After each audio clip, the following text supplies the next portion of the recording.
Alkynes. Alkanes क्या होता है बेटा? Single bond.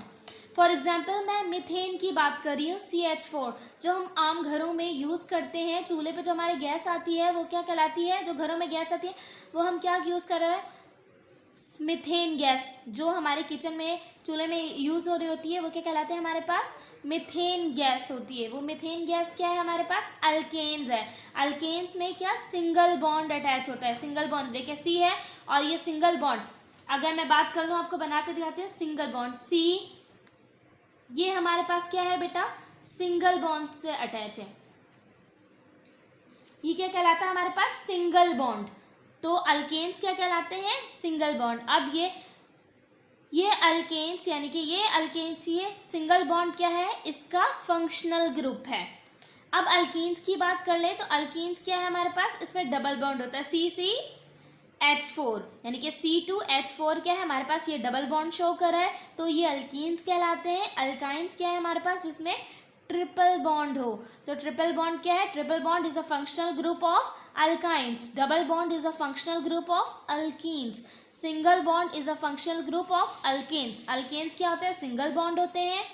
अल्कीन्स होते हैं हमारे पास डबल बॉन्ड, अल्काइंस होते हैं बेटा ट्रिपल बॉन्ड्स। ये हम फर्दर डिटेल में नेक्स्ट चैप्टर्स में पढ़ेंगे कि अल्केन्स अल्काइंस को हम ये कैसे बनाए जाते हैं, ये भी आपको पूरा डिटेल में बताया जाएगा। अभी सिर्फ आप यहाँ याद रखिए कि हाइड्रोकार्बन्स हमारे पास कौन कौन से होते हैं बेटा? अल्केन्स होते हैं, अल्कीन्स होते हैं, अल्काइंस होते हैं। इथाइन, इथीन, इथाइन कहलाता है हमारे पास। इथिलीन ये क्या कहलाता है? इथिलीन कहलाता है। ये सारी चीज़ें क्या है हमारे पास? मिथेन हो गया। ये हम किसके बारे में बात कर रहे हैं? हाइड्रोकार्बन्स के। अब बात कर रहे हैं ऑर्गेनिक केमिस्ट्री में, तो ऑर्गेनिक केमिस्ट्री में किसके डेरिवेटिव्स निकल रहे हैं? डेरिवेटिव्स NH3 की बात करी तो NH3 में क्या है बेटा?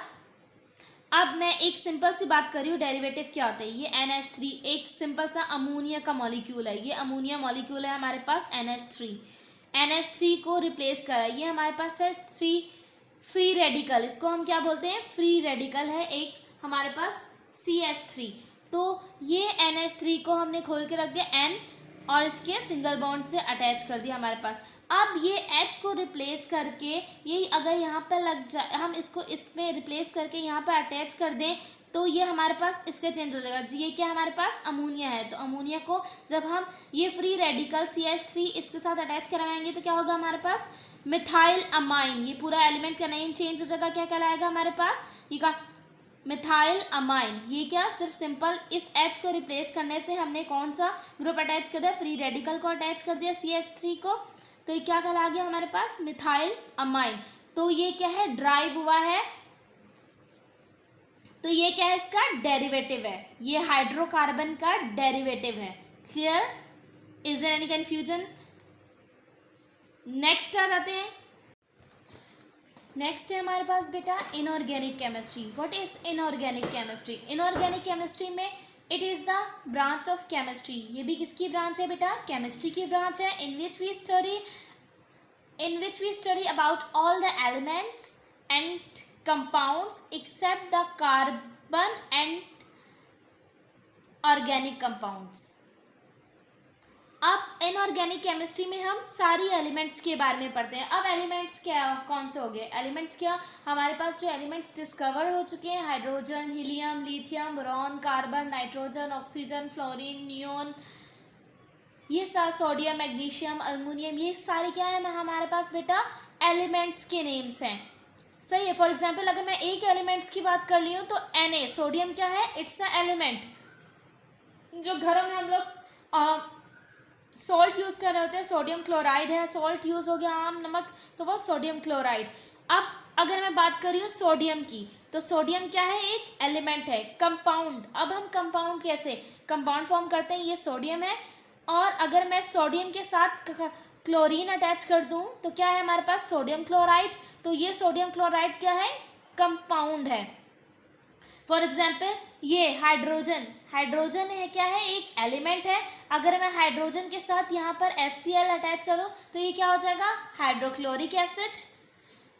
अगर मैं यहाँ पे बात कर लूँ कि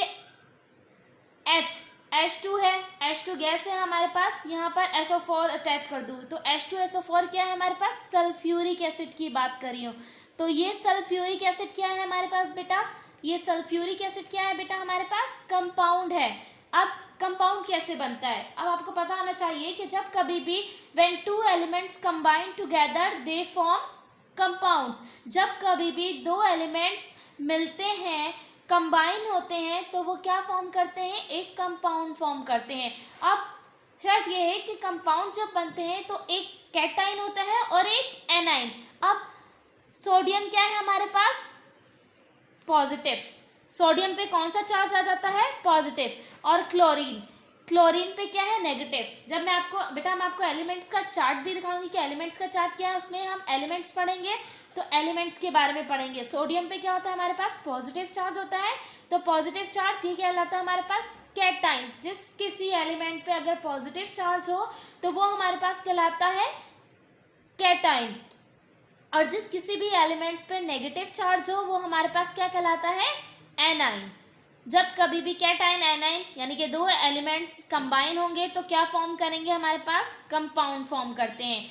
तो ये कैटाइन और एनाइन की मदद से हम लोग क्या फॉर्म करते हैं, कंपाउंड फॉर्म करते हैं। ये कैटाइन और एनाइन का चार्ट्स आप अगर याद कर लेंगे तो इसकी मदद से आप इजीली कंपाउंड फॉर्म कर सकते हैं। लेकिन इनऑर्गेनिक केमिस्ट्री में हम लोग सारे एलिमेंट्स के बारे में स्टडी करते हैं और उनके कंपाउंड्स के बारे में स्टडी करते हैं। लेकिन एक्सेप्ट मतलब इसमें हम लोग इसमें हम कार्बन के बारे में स्टडी नहीं करते, कार्बन एटम्स के बारे में स्टडी नहीं करेंगे, और ऑर्गेनिक कंपाउंड्स के बारे में स्टडी नहीं करते। ये हम ऑर्गेनिक कंपाउंड्स हो गए, हमारे पास कार्बन्स हो गए, तो हम किस में स्टडी करते हैं, ऑर्गेनिक केमिस्ट्री में स्टडी करते हैं। लेकिन और इनऑर्गेनिक केमिस्ट्री में हम लोग कार्बन एटम्स के बारे में, कार्बन कंपाउंड्स के बारे में और ऑर्गेनिक कंपाउंड्स के बारे में स्टडी नहीं करते। इनऑर्गेनिक कंपाउंड्स में क्या है, it is the branch of chemistry in which we study about the all elements and compounds is called inorganic chemistry. ये हम इनऑर्गेनिक केमिस्ट्री में स्टडी करते हैं। नेक्स्ट आ जाता है बेटा हमारे पास एनालिटिकल केमिस्ट्री। एनालिटिकल केमिस्ट्री क्या है बेटा, फर्स्ट एनालिटिकल, अब वर्ड पे गौर कीजिए कि मतलब analytical what does it mean, analytical means when we analyze on something, जब हम किसी चीज पर एनालिसिस करते हैं। एनालिसिस क्या दो सूरत में हो सकता है, क्वालिटेटिव में एंड क्वांटिटेटिव में। क्वालिटेटिव क्या, उसकी क्वालिटी क्या है। फॉर एग्जाम्पल अगर मैं मिथेन गैस की ही बात कर रही हूँ बेटा, तो मिथेन गैस क्या है हमारे पास, CH4 है, CH4 में इसमें कितने हाइड्रोजन है, इसकी क्वालिटी क्या है, इसके बारे में पढ़ें। ये गैस है, तो ये क्या है, इसकी क्वालिटेटिव, इसकी क्वालिटी बता रही है। क्वांटिटेटिव क्या है बेटा, क्वांटिटेटिव उसकी कितनी क्वांटिटी है, यानी कि how many atoms of methane gas we have, for example 1 carbon atom and 4 hydrogen atom. तो ये क्या क्वांटिटेटिव एनालिसिस कहलाता है। क्वालिटेटिव एनालिसिस क्या, जिसके बारे में हम बात करें क्या है हमारे पास, मिथेन एक गैस है, उसमें 2 एटम्स पाए जाते हैं, कार्बन एटम हाइड्रोजन एटम। लेकिन क्वांटिटेटिव उसकी क्वांटिटी बता रहे हैं, उसकी कितनी क्वांटिटी है हमारे पास, यानी कि 1 कार्बन एटम है हमारे पास, 4 हाइड्रोजन एटम है। तो ये क्या है हमारे पास, क्वांटिटेटिव। ये क्वालिटेटिव और क्वांटिटेटिव एनालिसिस है। नेक्स्ट, तो हम लोग क्या करते हैं, एनालिटिकल केमिस्ट्री में एनालाइज करते हैं किसी भी चीज़ को, और किसके बारे में, क्वालिटेटिव एनालिसिस करते हैं और क्वांटिटेटिव एनालिसिस करते हैं। नेक्स्ट ब्रांच है बेटा हमारे पास industrial chemistry. What is industrial chemistry, industrial जो बड़ी बड़ी हमारे पास इंडस्ट्रीज यूज होती हैं, लाइक सीमेंट इंडस्ट्रीज हो गई, तो जितना भी बड़े स्केल पर, जो कमर्शियल स्केल पर मैन्युफैक्चरिंग हो रही होती है कंपाउंड्स की, वो हम किस में स्टडी करते हैं, इंडस्ट्रियल केमिस्ट्री में स्टडी करते हैं। फॉर एग्जाम्पल कुछ हमारे पास है, ऑक्सीजन हो गया, क्लोरीन हो गया हमारे पास, अमोनिया हो गया, तो ये